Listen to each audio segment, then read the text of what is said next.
Hello, everyone.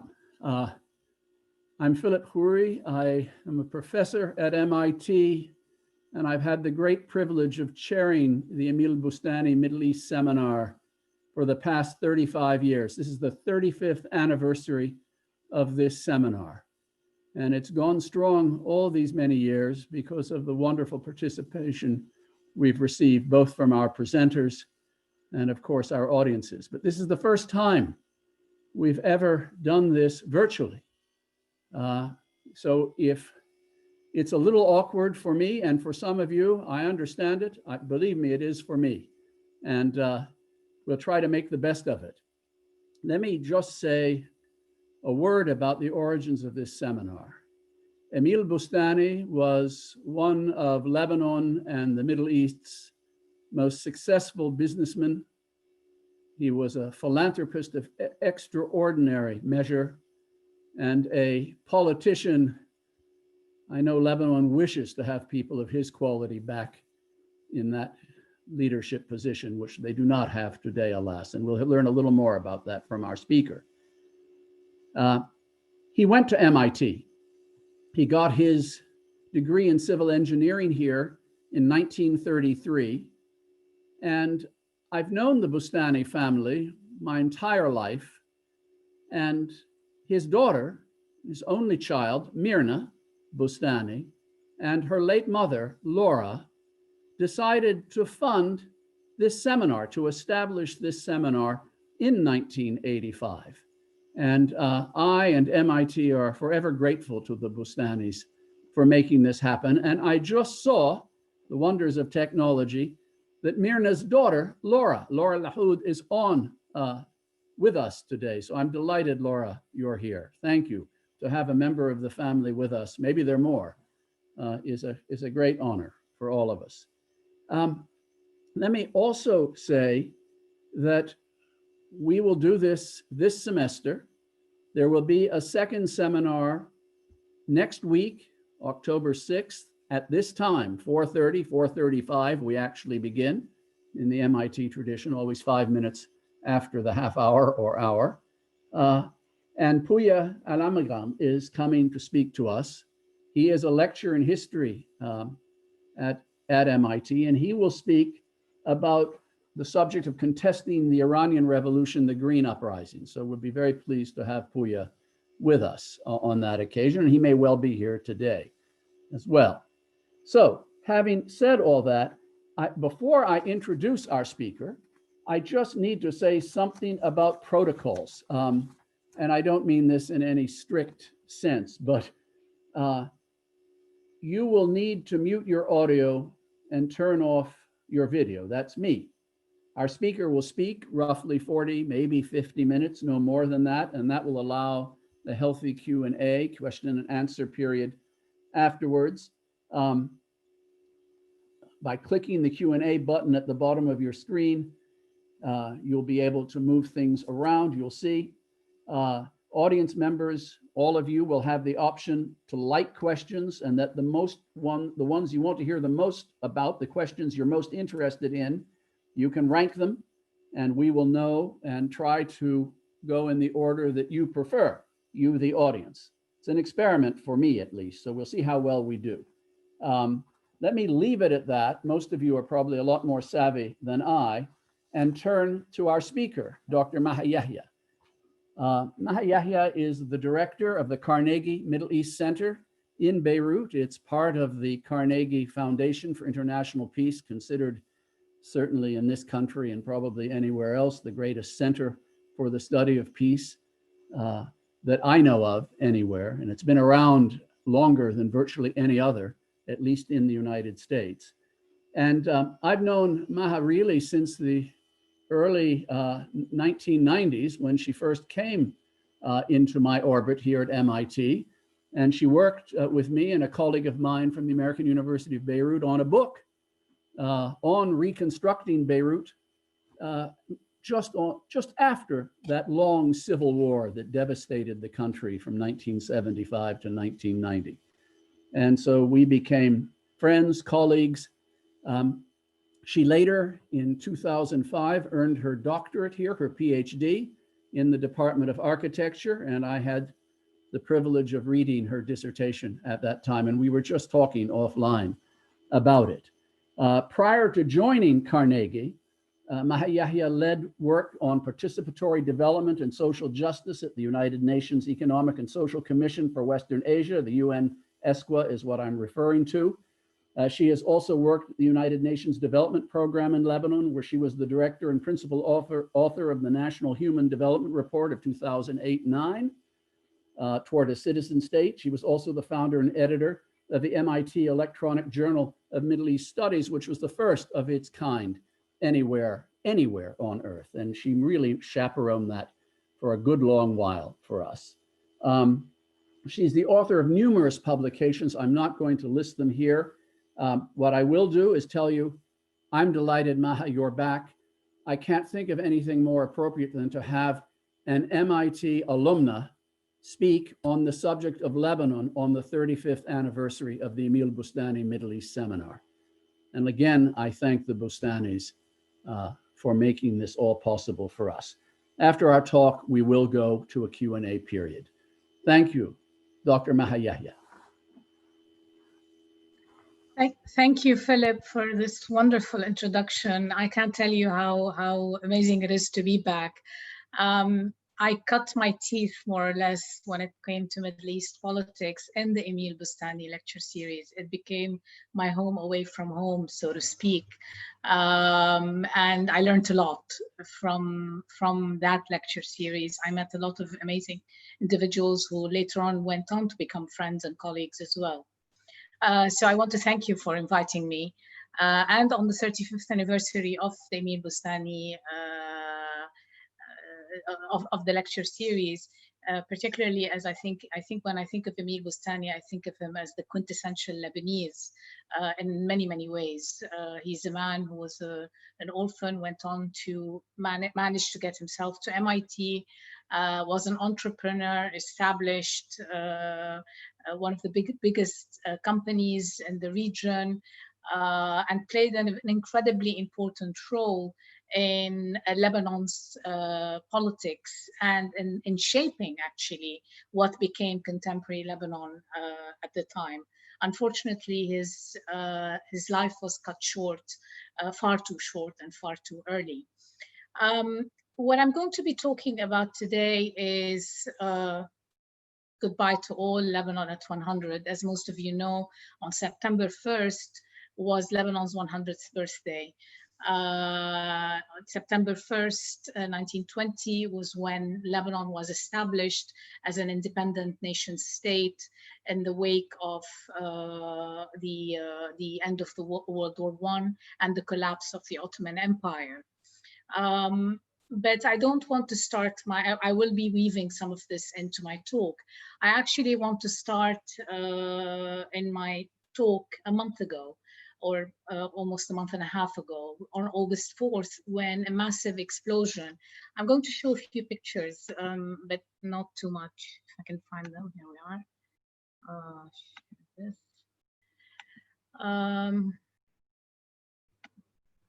Sorry, bear with me just 1 second, please.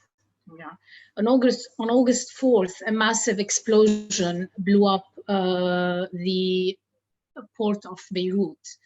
The damage, the subsequent damage, which we continue to live with today, has been catastrophic for the city. I want to take off this image because it's too disturbing. But the damage has been incredibly catastrophic for Beirut on multiple fronts.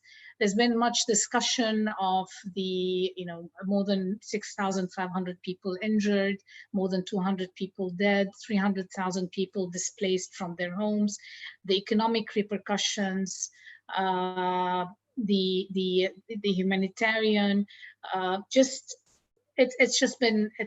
the trauma, the actual trauma. You talk to people today, anyone in Beirut especially, and you say, how are you? They say, I'm fine. You ask again, as a journalist friend was saying, you ask again, and they say, all of a sudden they have this haunted look in their eyes. It's a trauma, I think, that will take a long time to overcome, if ever. However, what is missed a bit in this story is that the port wasn't just a port, but it was actually a symbol of the city. The port was not some remote port built, on the outskirts of the city. Beirut actually grew around its port. It expanded around its port, and that port became its entry to becoming a wilaya under the Ottoman Empire in 1888. This is an image of Beirut, which I actually was discussing with Nadim Shahadi a little earlier. Probably in the late 19th century. Okay, sorry, I'm just trying to move the slides. A view of the port. And this is the expansion, a map of the expansion of the port in 1888, when Beirut did become a wilaya of its own. As Philip was alluding to, I actually wrote my dissertation on the transition of Beirut from the Ottoman Empire to the French Mandate.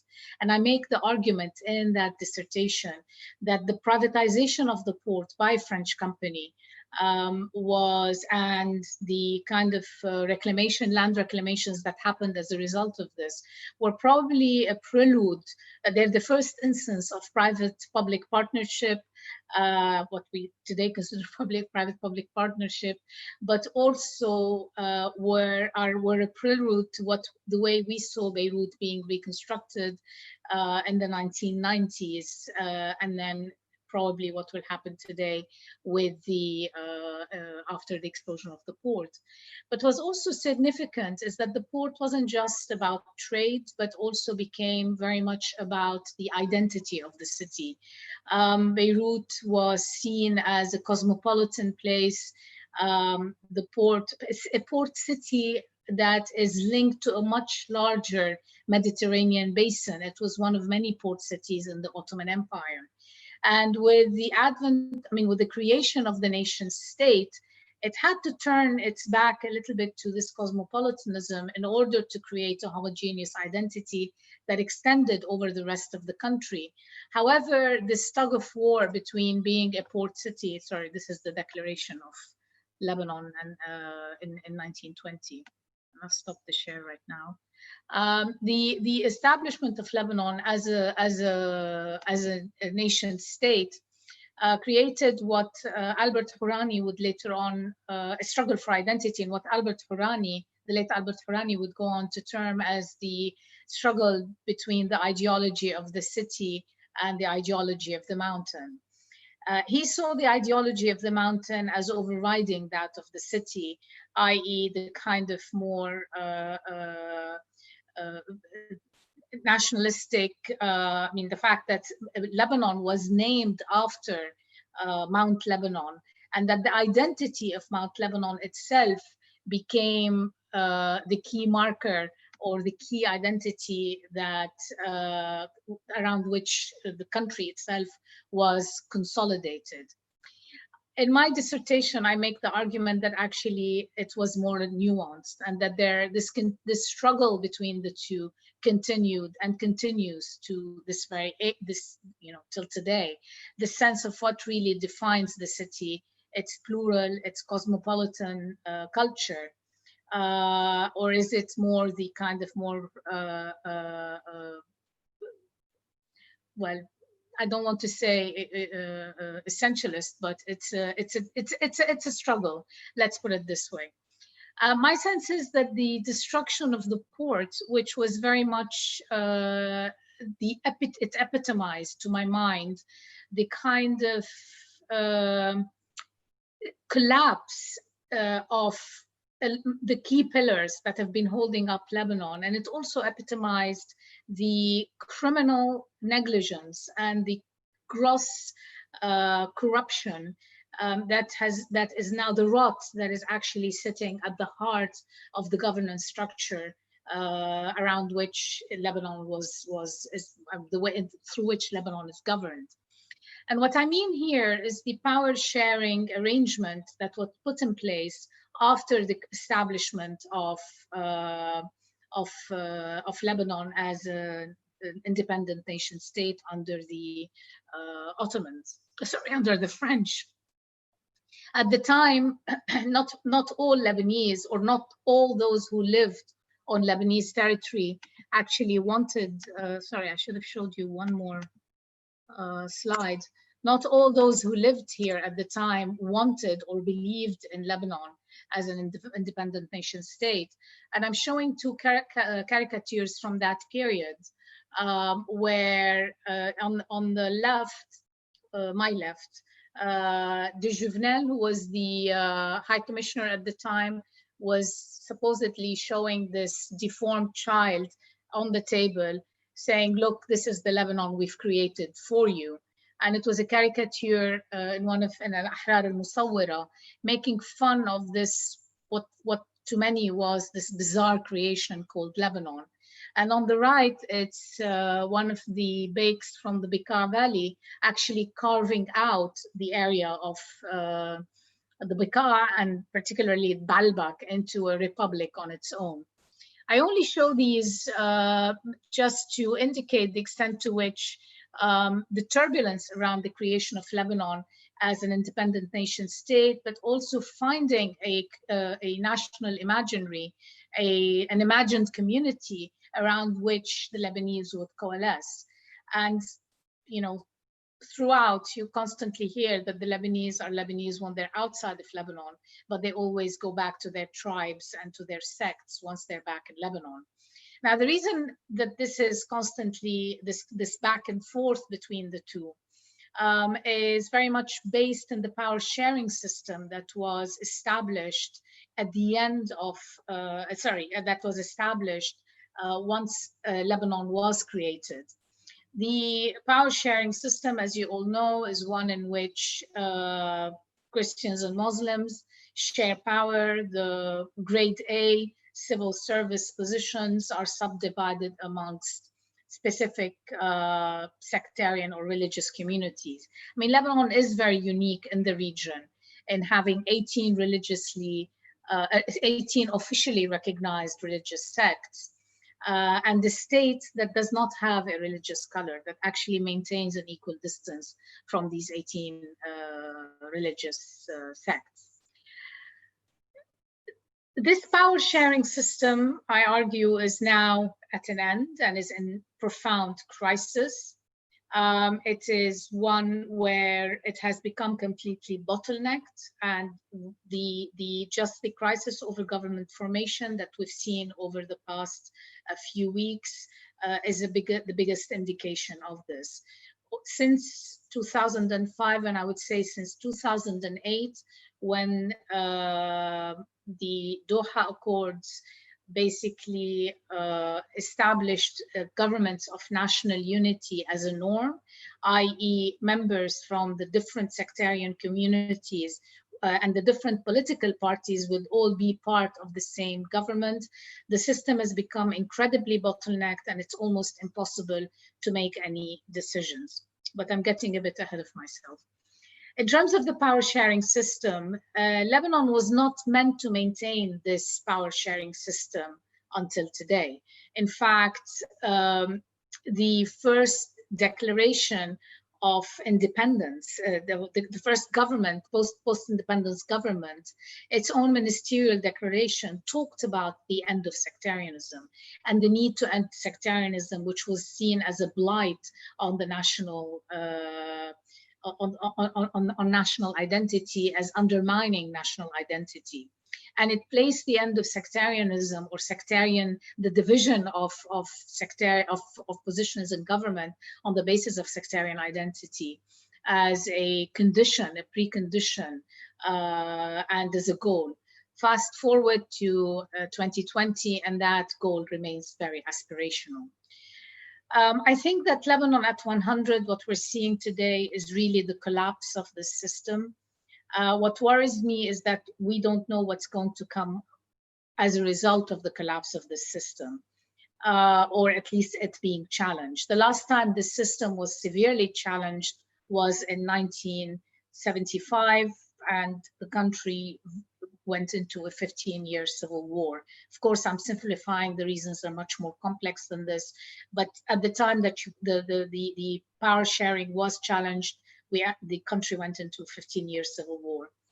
In 2008, it ended with the Ta'if Accord, which also foresaw the end of at least a transition into a civic state, but that also never materialized. Fast forward 2008, again, there was a military standoff, and the Doha Accords came along and created this government of national unity.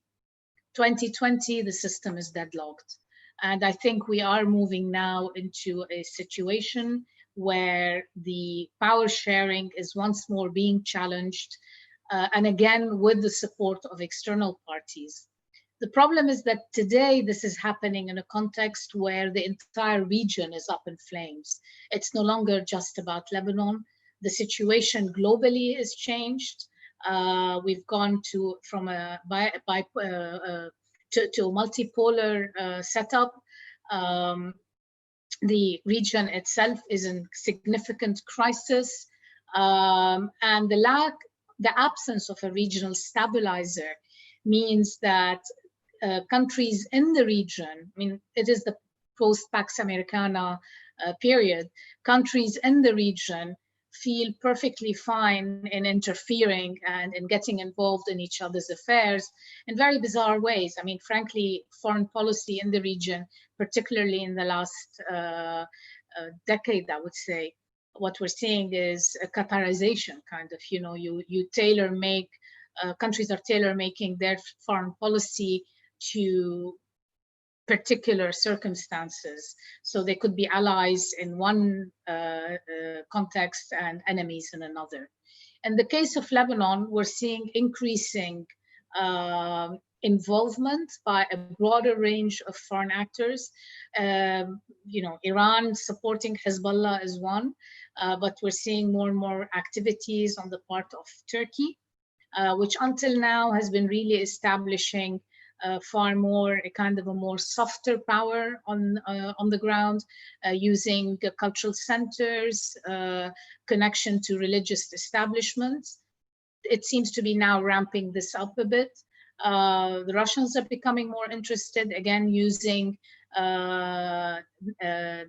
specific, particularly some members of the Orthodox community trying to use the church to become a bit more active, particularly in the north, near the border with Syria. The Chinese are expressing some interest, but more in terms of infrastructure and not in terms of politics. The Emiratis are, so Lebanon is becoming really open, far more open to the regional turbulence than it has been until now. This is not to say it wasn't open to it. It's just that in the past year, some lid seems to have been removed. And part of that is because in addition to the political challenges and the questions around the sectarian power sharing system, which came really to light, not to light, but became where, you know, the real challenge came in October 2019, when hundreds of thousands of people took to the streets across Lebanese territory. And what was unique about these demonstrations in October 2019 was that these were not demonstrations that were localized, i.e., for example, mainly in Beirut, but actually they took place across Lebanese territory, from the south to the north, across villages and towns. And they were mainly about people protesting their own religious and sectarian and political leadership. Now, this has happened to various degrees. What I would say is where we are today is there is a cross-section of the population that wants an end to this power sharing system and an end to a political leadership that is actually a throwback to the Civil War.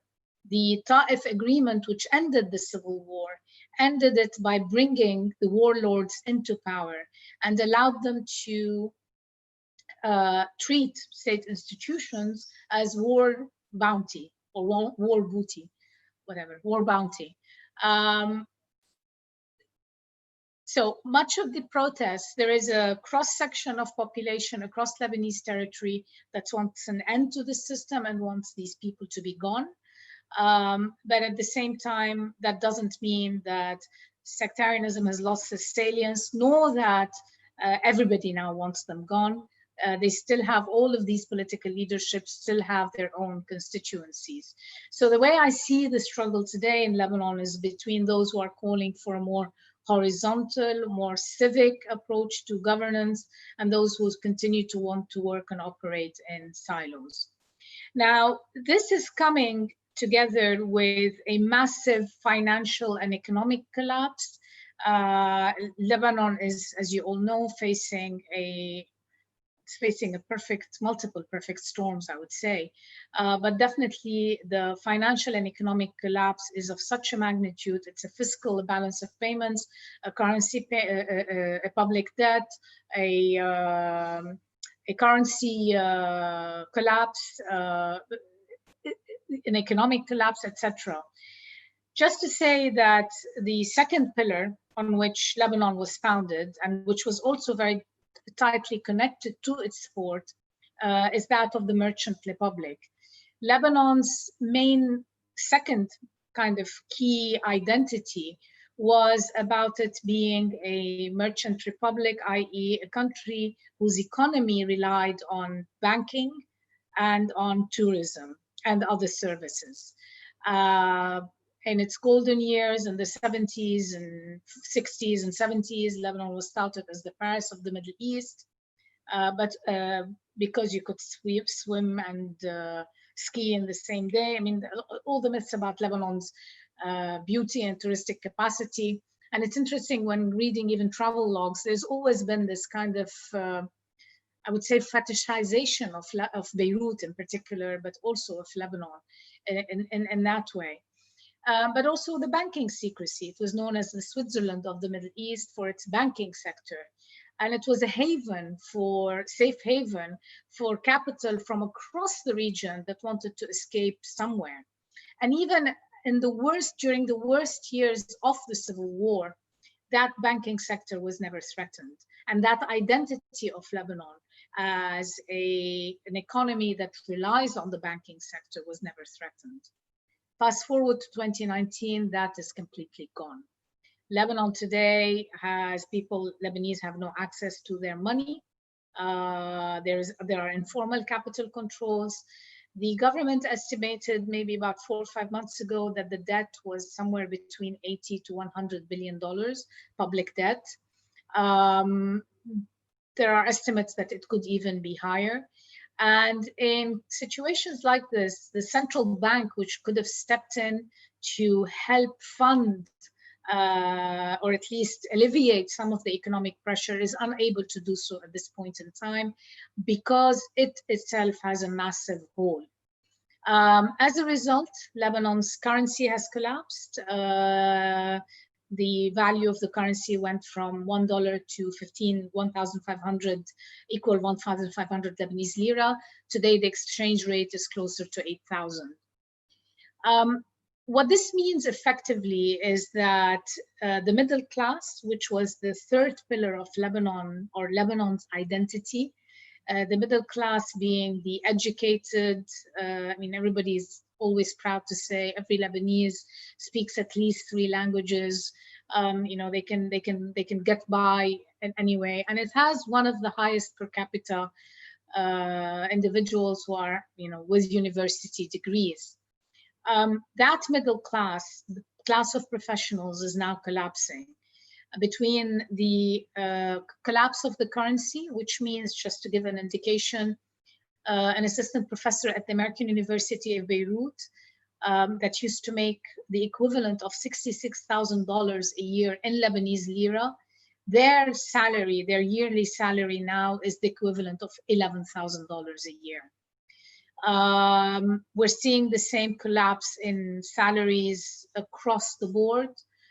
So professionals are leaving, and those who are staying, simply they're seeing the quality of their life disintegrate. They don't know whether they'll be able to send their children to school. They can't guarantee healthcare, etc. With the economic collapse, obviously, we've seen massive businesses, a lot of businesses collapse. The sudden stop to the economy came about when banks basically shut down letters of credit for businesses. This is a country that relies 80% of what it consumes, it imports. So it's in a dire situation. Today, the World Bank estimates that close to 50% of the population is now below the poverty line, and there are serious concerns.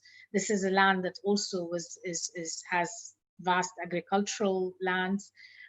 There are serious concerns about people not being able to have enough food on the table, and we're already seeing some of this. We're seeing some of this in the street. I mean, I see a lot more people today either sleeping on the street or rummaging through garbage to find either food or other stuff. The concern also is that with the economic collapse, what we're looking at is a potential collapse in the security arena. The collapse of the currency has also meant that the salaries of colonels, security service personnel, is also evaporated. Many of them are making far less than the minimum wage. And we're starting to see the impact of this, with some saying, why should I go be on the front line and get killed for $200 a month or $300 a month? We're starting to see other signs emerging of a kind of an emerging lawlessness, if you want, on the ground. There's an increase in crime, still outside of the main cities, but we're seeing slowly a disintegration.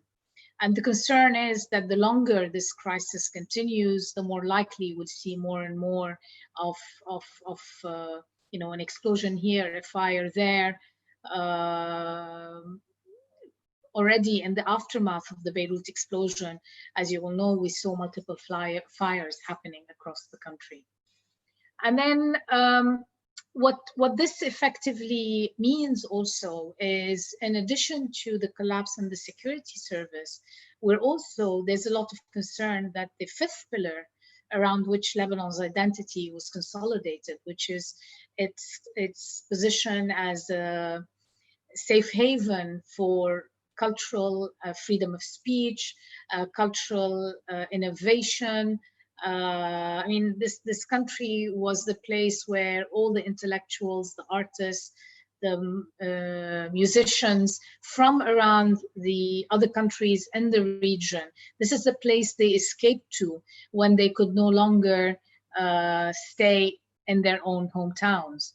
It was as close to home as it could be, and many of the cultural movements that marked the Arab countries' cultural life emerged in Lebanon. They consolidated in Lebanon. We're seeing systematically, slowly but surely, a shrinking in this space. There is a more and more clampdown on anybody who criticizes the president, any of the political leadership. People are being taken to court for almost nothing. And the good thing here is that there is quite a bit of pushback against this by both the protest movements, but by others as well.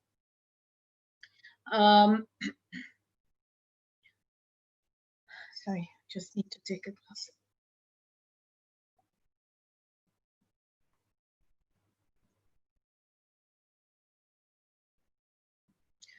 The question is, moving from here is where next?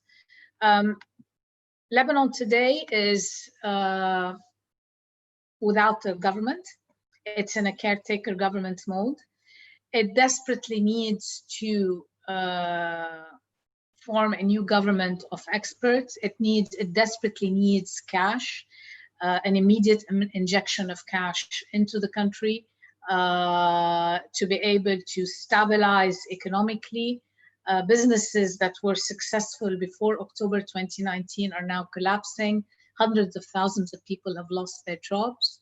And the country is very fast on, I said 2 days ago, it's on a bullet train into the abyss, unfortunately.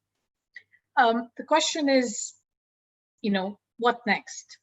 There was a French initiative by President Emmanuel Macron with the agreement initially of all the political leadership to facilitate the formation of a government that could allow or would allow it would be a government of independence, people who knew what they were doing, and that who would be mandated with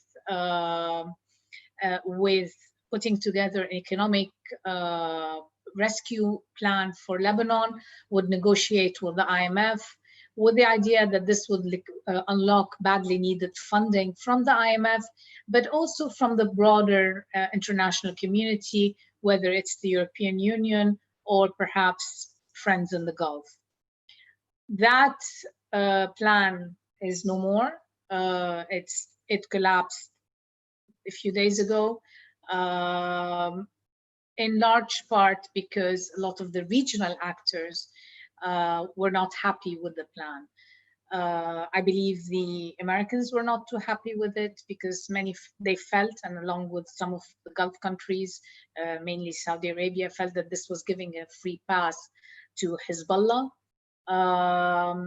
and others were not happy with it for a variety of other reasons. The point is the plan has collapsed.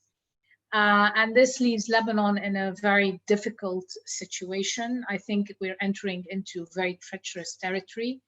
And it's sad to be saying this on the 100th birthday of this country, but the experiment is failing at this point.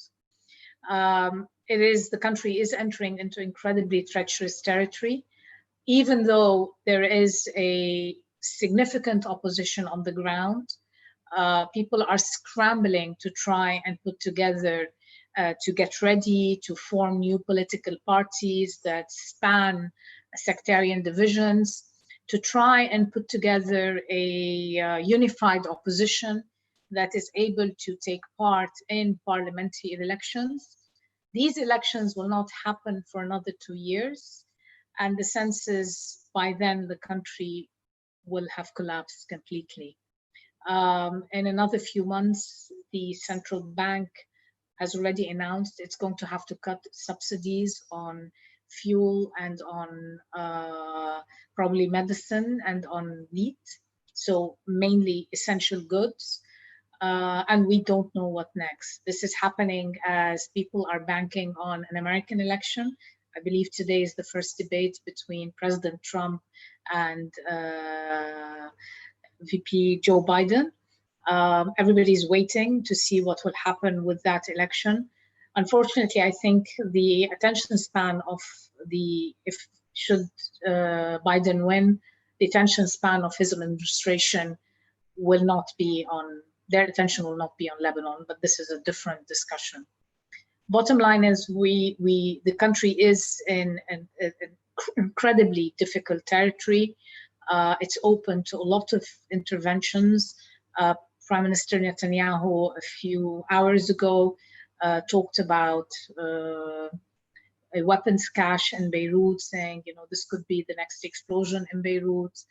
I think we're entering into a very difficult period where we're likely to see more and more security incidents and more economic collapse, particularly as the government in place is not one that is able to take any decisions.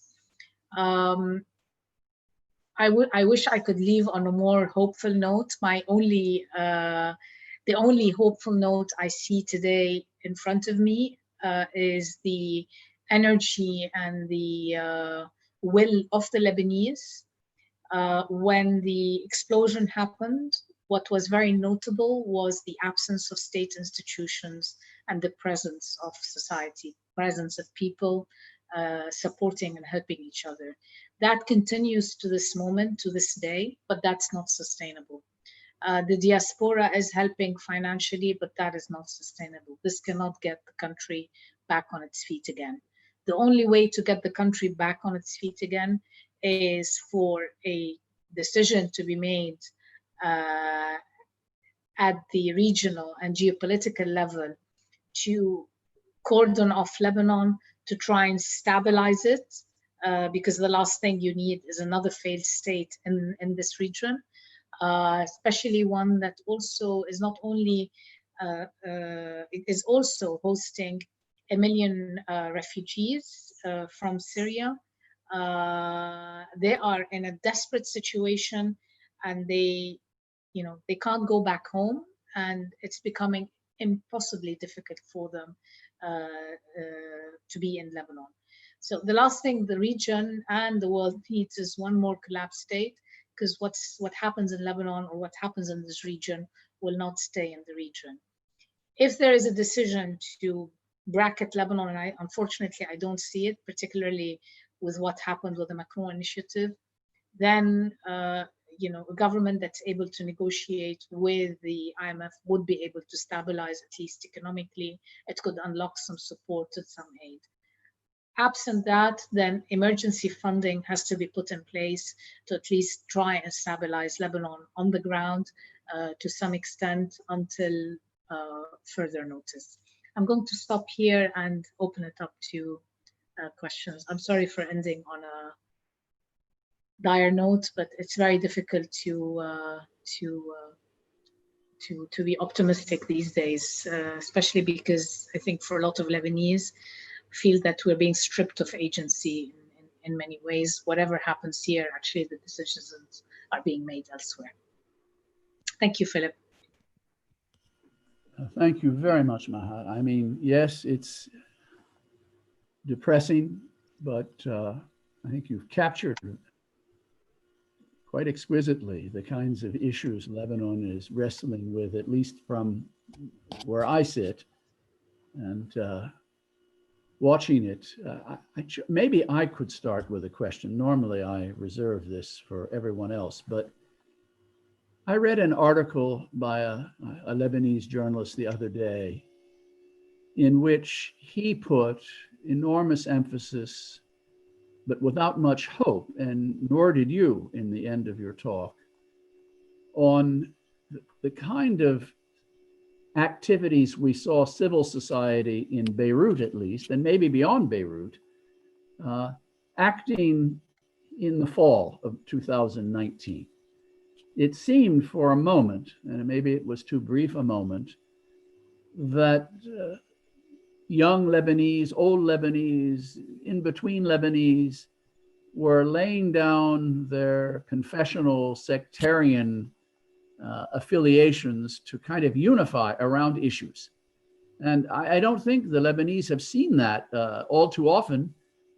When the 2005-06, after the Hariri assassination occurred, it was very sectarian still. I mean, I don't want to exaggerate, but it had a strong sectarian coloration to it. This time, we saw something different, and I know folks were encouraged. They weren't quite sure the economy was going to spiral downwards and collapse the way it has. COVID was not yet known.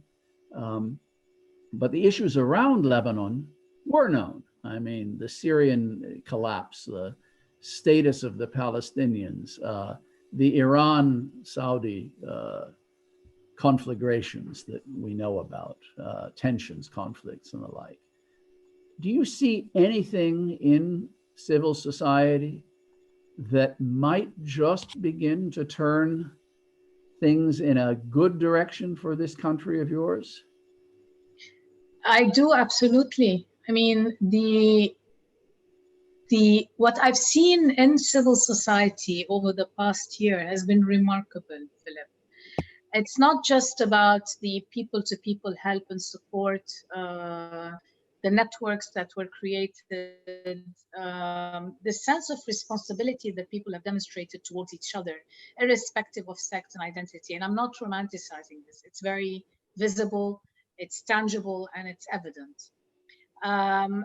but beyond that, it's the real investment that kids, I mean, kids who are saying, going down to the streets and saying to their parents, you know, you're responsible for this. We're going to clean up your mess because we don't want to leave our country. We want to stay here and we want to build a future for ourselves. Now, the problem is, and this is where I think the big challenge is that the Beirut explosion, this is why I began with it, has been really catastrophic. It's a trauma. The sense that this political leadership would allow close to 3,000 tons of ammonium nitrate to lie in the heart of the city for almost 6 years without doing anything about it. And they had multiple warnings. To this day, we don't know what happened. That has broken the back of many. And yet, in spite of this, I'm part of a number of initiatives that I'm seeing on the ground, people I know of, who are really trying to consolidate new political parties that are cross-sectarian, that are built on, visions for, an economic and political vision for what Lebanon is and what role it can play and how you can get it going economically again, etc.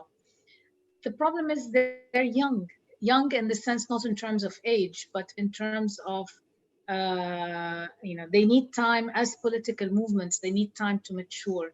And it's time they don't have. The crunch is against them. And frankly, even if there were elections today, I think that some of them might make it in despite their youth in terms of just how recently they were formed. But still, again, it feels like all the decisions are being done elsewhere. And no matter what people are doing on the street, no matter what is being asked, the decisions are all being done elsewhere. I mean, asking the Lebanese to remove the arms of Hezbollah, are you kidding? The international community was silent about this. In fact, this was part of the Taif agreement. This was part of the Taif agreement that Hezbollah was allowed to maintain its arms. Yes. Zoom forward to 2020, you can't ask me, this is going to be part of a regional political settlement. This is not something that Lebanon can tackle or handle on its own.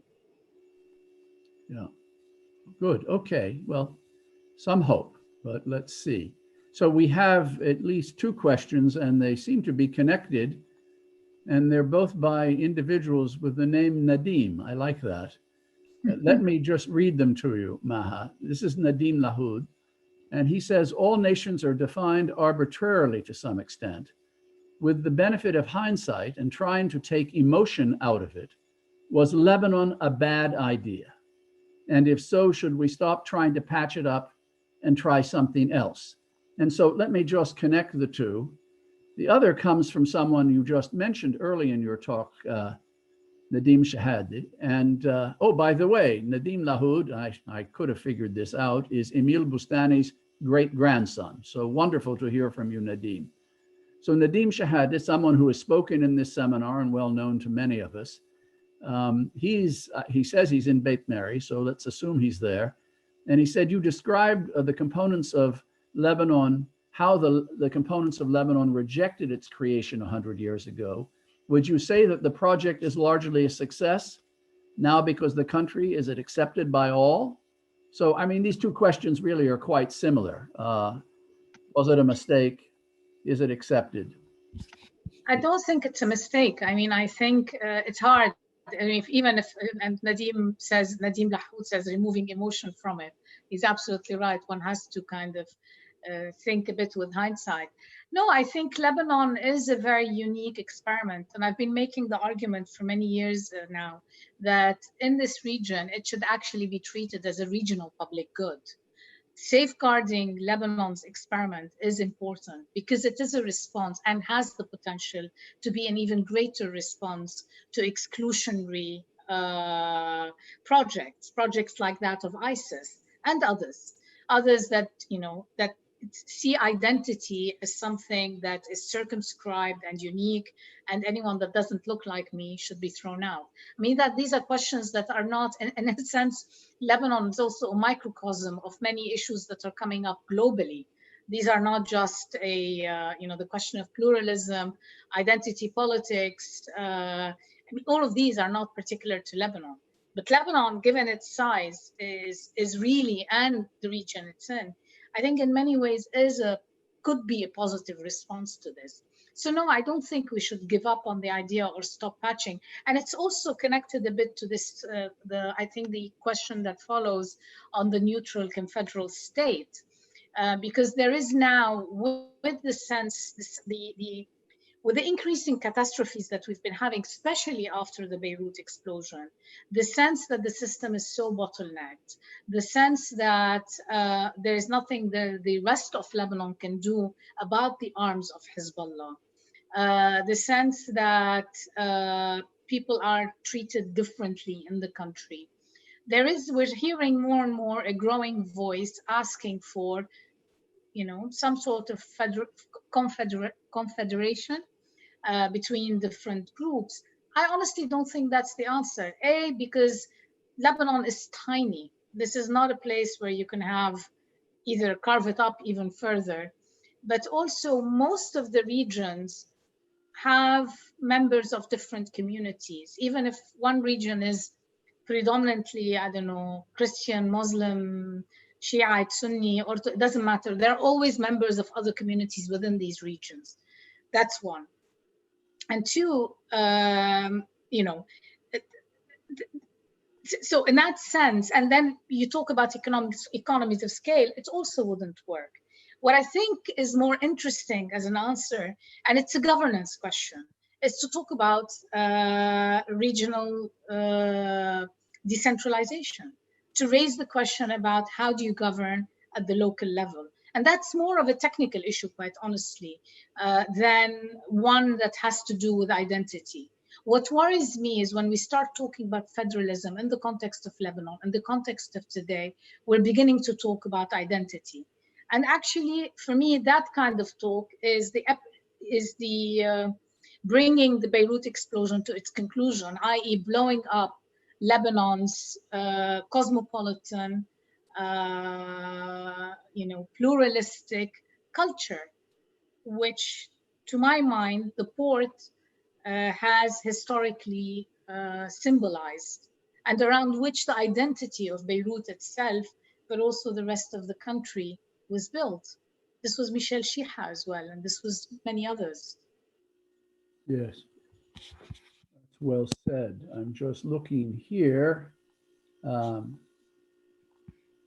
We have Bahij, and he asks, to what extent has economic inequality in Lebanon, and the economic crisis in particular, served to either further sectarian divides or strengthen pluralist national camaraderie? You want me to repeat it? I'm just, to what extent the one and the contrast serve to either further sectarian divides? I think that what I've seen in the last year specifically with the Beirut, with the protests in October 2019, is a lot of people have come finally to the understanding that the sectarian system and the corruption that it has enabled has actually not benefited any one community. The Christians are not better off than the Shias, literally no one has benefited. In fact, all the Lebanese, it's been an equal opportunity abuse for all the Lebanese. And the only ones that have benefited are the political elites. So I think in that sense, this is partly what triggered the October 19 protests, the sense that the gap between the haves and have-nots is much larger than the gap between sects and groups. So I think it's, in that sense, I'm going back to the question to make sure that I've answered it. So I think in that sense, it has managed to consolidate a more, what you call the national camaraderie. However, it's going to take more time. Thank you. So did you have anything else on that? Well, the only thing I wanted to say is that I look at how the political leadership is responding to this kind of horizontal reaching out across communities. And my worry, again, in the context of today, is as the economic situation gets worse, each political party is getting ready to take care of its own as such. So people may be forced back into the fold because they don't have an alternative. So Hezbollah, the Lebanese forces, well, Jumba, everybody is stocking up on food. They have grain silos. I mean, not silos, but they've stocks of grain, stocks of food, fuel, with the idea that they would be able to take care of their constituencies. But frankly, even that is not sustainable. There's a point where how much funding do you have to be able to take care of several million people? Right, good. So there are two questions, and they're somewhat connected. The first is actually from Laura Lahoud, who is the granddaughter of Emile Bustani. We're doing very well with the Bustani family, Lahoud family today. Laura says, did you say that the Americans were not happy with Macron's plan because he was giving too much to Hezbollah? And she comments, such a shame that they did not join forces with Macron. And the second question, connected because it's France, and this is from someone familiar to many of us, Ali Banu Azizi, who has spoken many times in the Bustani seminar, professor at Boston College. Was it wise for France to try to mediate the crisis unilaterally? Wouldn't a more international effort beyond regional actors be potentially more effective? If so, which countries could play a constructive role? My sense on, just to Laura's question first, my sense is that initially we were under the impression that this was coordinated with the Americans, i.e. Macron's plan was coordinated with the Americans. My understanding subsequently is that it's most likely it was coordinated with one. I mean, again, the American administration is not one and doesn't have the same view on, there are divisions within the administration. My understanding now is that there seems to be a more consistent push, particularly within the State Department, to try and slap as many sanctions as possible, to try and make it very difficult for any administration that comes next to backtrack on decisions that they've already made. The Americans are also much more interested in the maritime border with Israel and demarcating the maritime border with Israel. The issue is not just politics, but it's also about resources, natural resources in the region. And they've been pushing hard on this. And I think that's kind of where they would like to have a game, if you like. So they'd like to have a deal on the maritime border, but really don't care about giving a free pass to Hezbollah through stabilizing Lebanon. My sense is that this was discussed with, that this initially Macron had the blessing of the Americans, and then something went. There was a change of heart, or a different part of the administration switched tacks. We don't know. Now, for Macron, would it have been wiser to do this not to do this unilaterally?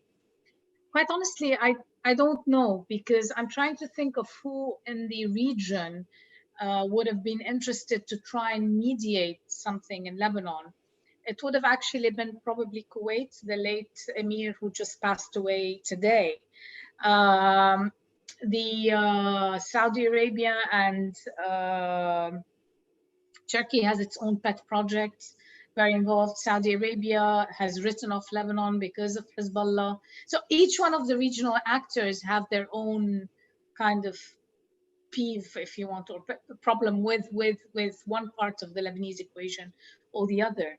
So I think for Macron, he also needed a foreign policy he had his own reasons. It's not just because Lebanon is its own is a French, or was created by the French during the mandate period, but also because they also have their own interests there.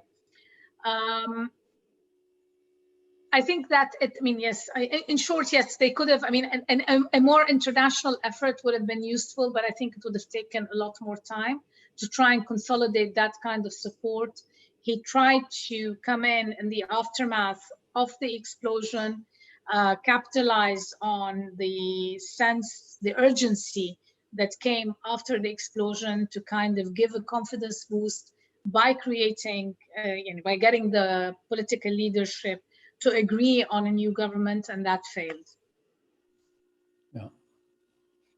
Okay, thank you. May I just come back to a very small snippet of your talk, you know, an aside almost, when you mentioned the debate tonight here in the United States between the current president and the former vice president. And you said, I thought I heard you say that you thought if Vice President Biden is elected, if the Democrats at least recapture the White House, they're not very likely to take an interest in matters Lebanese or in Lebanon. And I find that interesting. I mean, you may well be right. I don't know how one will, you know, figure this out, you know, how you project that. But could you talk a little about why? May I just ask, and don't take this the wrong way, is this the Carnegie position on it? No, not at all. What I mean, given that the Carnegie has some very influential people who might well join the Democratic administration if that were to happen. If that were to happen, no, not at all. That's not a Carnegie position. It's my reading of the matter. Am I still online? Yeah. Okay. No, it's my reading of the matter in the sense that I think that whoever wins the next election is going to be consumed first by domestic politics, particularly if it's a Biden presidency, and if it's not a presidency that is won through a landslide or a major win, we may see challenges from President Trump. He's already indicated he will not leave the White House very willingly or easily. So I think the focus of the new administration will be on internal domestic politics, the post-COVID-19 economic crisis, etc. In foreign policy, I think the next administration will most likely be more focused on repairing its relationship with the European Union and trying to address the tensions with China. So it will have a lot on its plate. This doesn't mean the region will not matter. However, Lebanon, there isn't going to be, unless something happens, I just don't see a Lebanon-specific policy. I think whatever policy towards Lebanon is going to be adopted is more likely going to be a subset of an Iran policy or a Syria policy. There are much bigger issues in the region than tiny Lebanon today, contrary to what we'd like to think. This is what kind of drove me to this conclusion. Now, having said that, we've learned in this region that the Middle East you sleep to is not necessarily the one you wake up to. So things could change in the blink of an eye, as we're seeing, and something could happen. The sense that the US is not going to be engaged in the region, I think, though, is erroneous, because this region will find a way to impose itself on a foreign policy agenda. And what happens here will not stay here, particularly when you have next door a country like Syria, which will continue, so long as Bashar al-Assad is in power, will continue being a beacon in stability in the region. It's not clear what a transition to power there will be, how things will evolve. This is a country, though they claim now that there is, the regime is recaptured, the Syrian regime has recaptured most of the Syrian territory. But however, it actually controls the center, but most of the peripheries, whether it's the south, whether it's the north or the northeast, are under the control of international actors. So there are bigger issues. Iran and its behavior in Lebanon, but also in Syria and Iraq. So there are much bigger issues than just tiny old Lebanon. Well, thank you. That was a very good answer. Helps me think that through. So I'm not, and Maha, maybe you can see I'm having a little connection problem. I don't see new questions, so I may be wrong, but if there there is are... a question on will the Americans impose sanctions on Hezbollah, and will Hezbollah suffer because of those sanctions?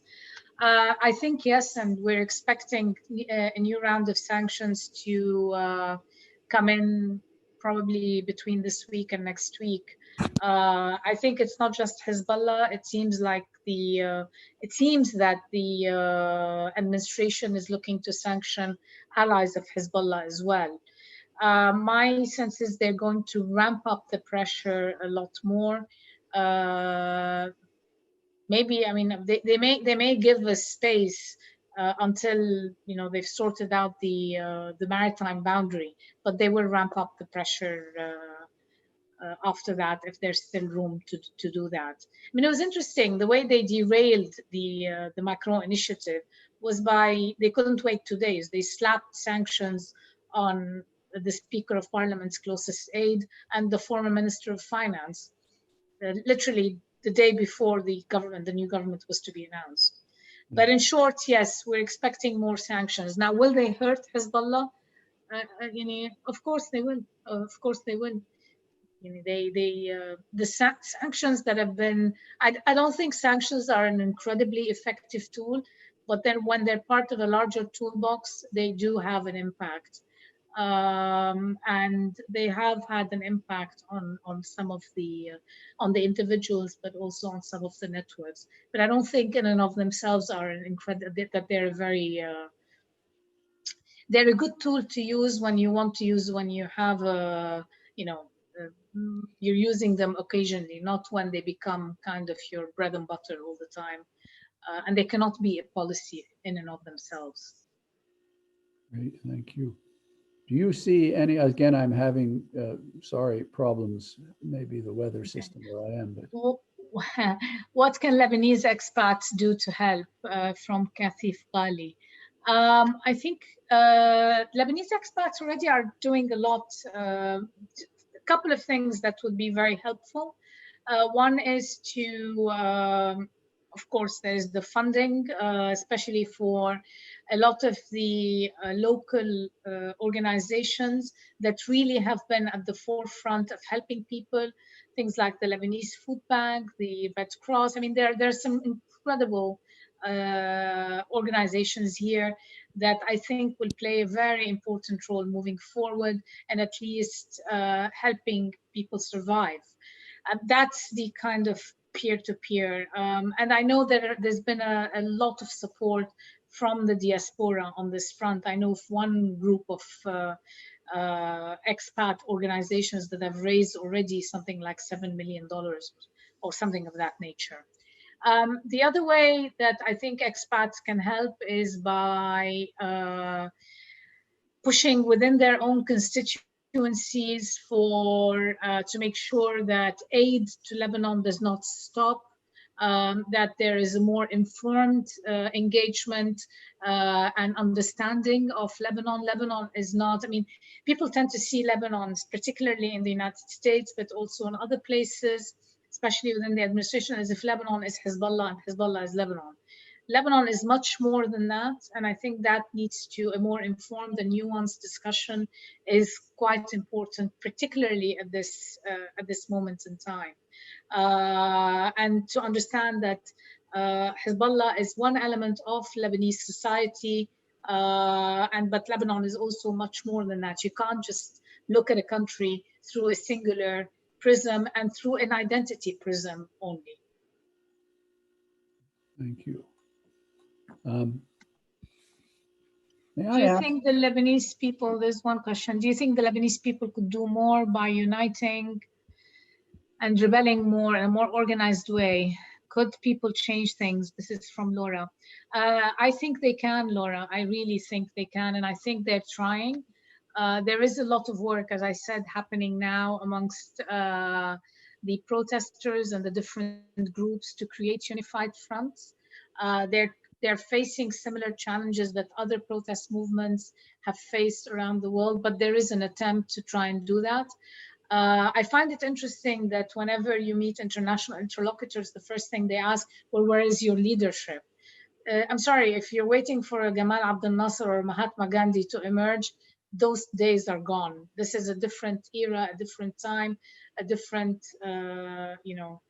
globally and regionally, it's a different time zone. But there are fantastic leaders on the ground, and they are trying to push forward. Can they make a difference? I think yes, they can make a difference. They're trying to make a difference in terms of putting forward visions for what an alternative future for Lebanon could look like, and demonstrating the capacity to put together political parties that are really on the basis of programs and of visions for Lebanon, and not on the basis of sectarian and fear-mongering, sectarian identity and fear-mongering amongst communities. However, this is not enough without support, and this comes back to what the diaspora can do. When these movements emerge, there has to be a lot of support, not in terms of financial support, don't get me wrong. People have become very sensitive about this here. But no, in terms of political support from the outside world to both protect the protesters so that they're not attacked by security services and dragged off, but also to allow these nascent movements to find their space and find their place in the region. Unfortunately, in a context when someone's holding a gun to your head, that becomes a lot more difficult. Okay, what is the feasibility? There are two questions. Philip, are you still there? Yeah, I'm right here, but please, if you would, it's faster and more efficient if you do it. Okay, actually your picture is frozen. What is the Katif Ghali? What is the feasibility of forming a government in exile? And then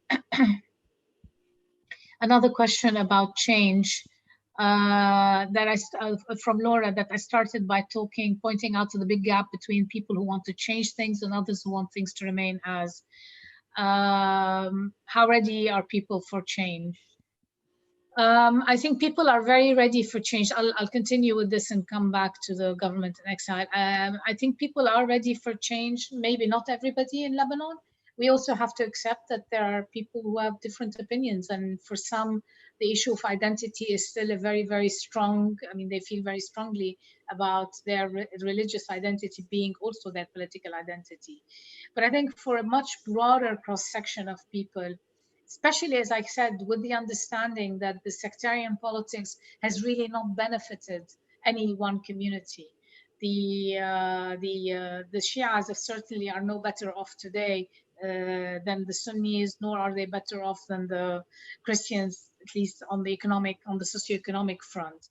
So I think people are ready for change, or at least a good cross-section of people are ready for change. But there's going to be pushback. Not everyone is. In terms of a government in exile, it doesn't, frankly, it doesn't really make sense to me to have a government in exile.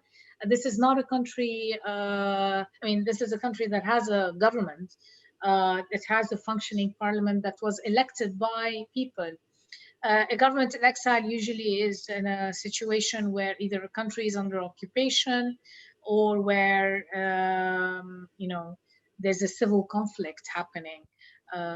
As the attempt was done, for example, in Syria. But in the context of Lebanon, it doesn't make sense.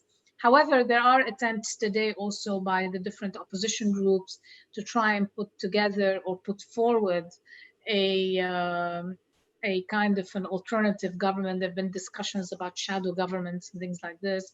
I think a lot of these, there are lots of ideas percolating. We have to wait and see what will materialize.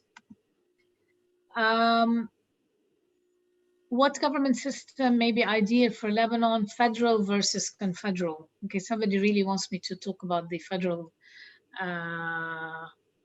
government.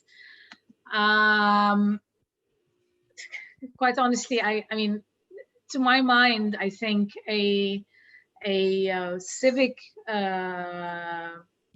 a governance system that does not rely, that recognizes the Lebanese as citizens with rights and obligations, that sees them as individuals and not as members of a community. To my mind, that is the that would be the best governance system for Lebanon. One in which people are recognized for what they bring to the table in terms of what they can do for Lebanon, rather than, you know, the networks and the connections that brought them to the table. To talk about federal or confederal, to my mind, as I said earlier, if we're able to move towards a civic system of governance, with, actually, it's the roadmap that was laid out by the Ta'if Agreement, with a Senate of religious leaders that can ensure that the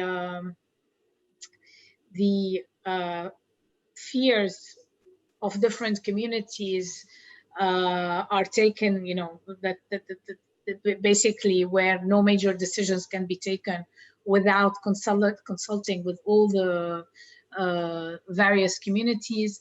I think that's a way out. Another way out is actually embedded in our constitution, in Lebanon's constitution. Article 95 of the constitution also opens the door for a civic state.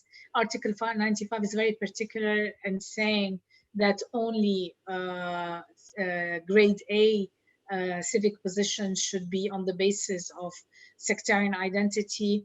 However, in implementation, the leadership, the political leadership, has made it, transformed that, deformed that article to the point where if you want to move a concierge from one ministry to the other, it has to be on the basis of equality between the Christians and Muslims.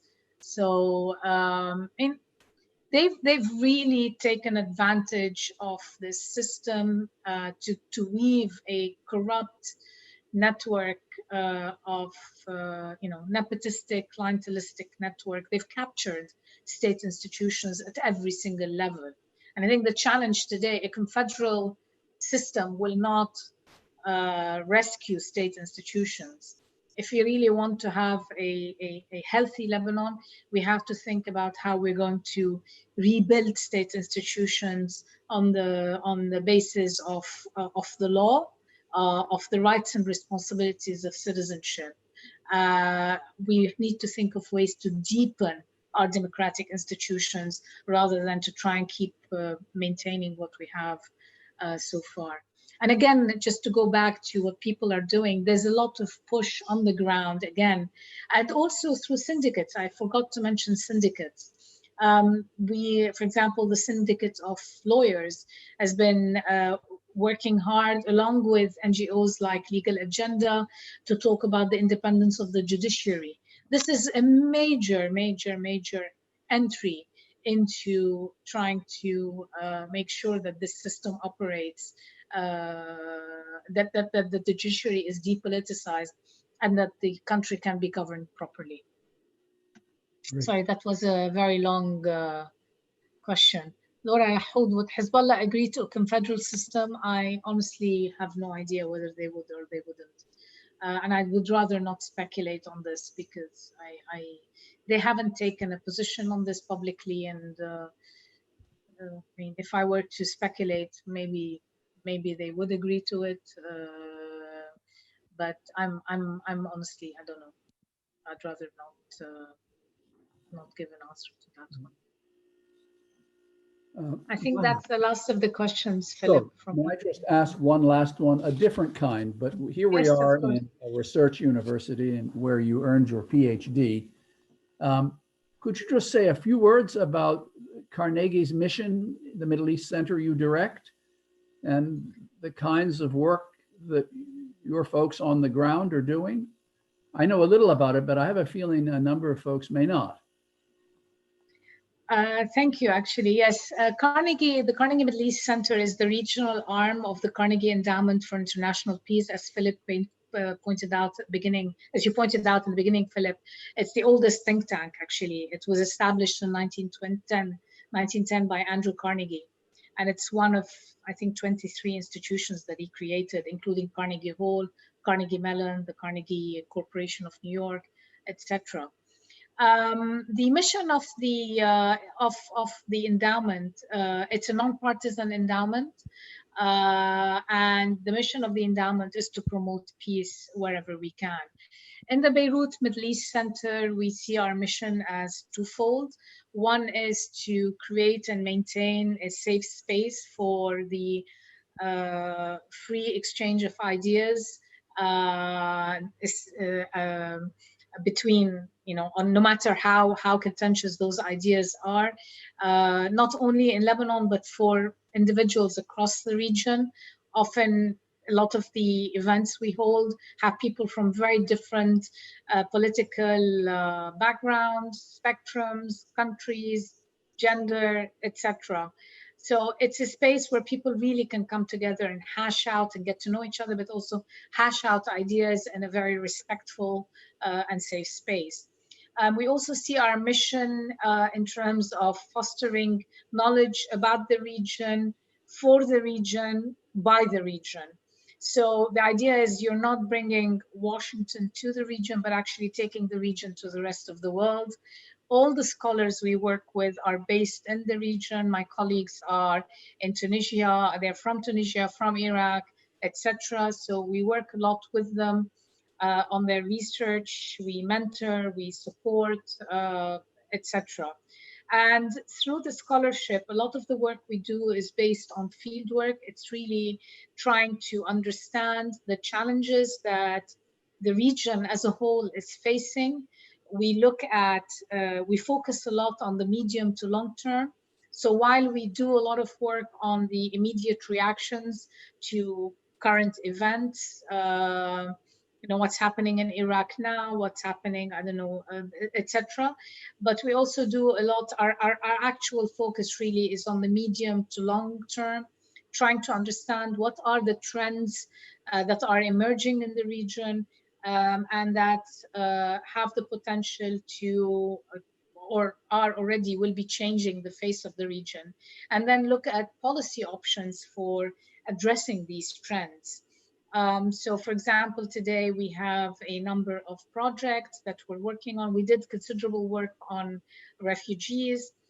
We work a lot on contentious politics. We've been doing quite a bit of work on cross-border conflicts in the region, across different borders, and trying to understand how the borders, borders in the region are no longer borders between two states, but are actually have become internationalized in ways we hadn't really imagined. But also, not only that, but trying to also understand how people are surviving in these areas. What are the networks of resilience for people in these areas? We also do some work on civil-military relations. This is a project led by my colleague Yazid Sayer, whom I'm sure you know well, Philip, who's looking at how do you, how we're creating he's working on creating an atlas of civil-military relations and what are the best practices when it comes to civil-military relations from examples around the world, and trying to understand the challenges that this region faces. So this is grosso modo, just to give a quick overview of the kind of work we're doing. Thank you so much for that and for all you're doing to bring this kind of research to the wider public and to others who are interested in the region. So look, Maha, I want to thank you very much for helping to celebrate the 35th anniversary of the Emile Bustani Middle East Seminar. We had to talk about Lebanon regardless of the anniversary, given what's happening, but it's such an appropriate time and on two occasions. And I wish you great success in Beirut. I hope to see you there. I'm sure others will. And I thank all of our participants for joining us today. It's early in the morning for you now in Beirut, so my apologies again for keeping you up late. All the best. Thank you, Philip. Thank you for inviting me. It's really a real pleasure to be part of the Emile Bustani lecture series. Good. One day we're going to get you back here physically. Oh, I'm Hope Good. I'll be waiting for that. Good. We all will. Thank you. Thanks, everyone. Have a nice evening. Nice.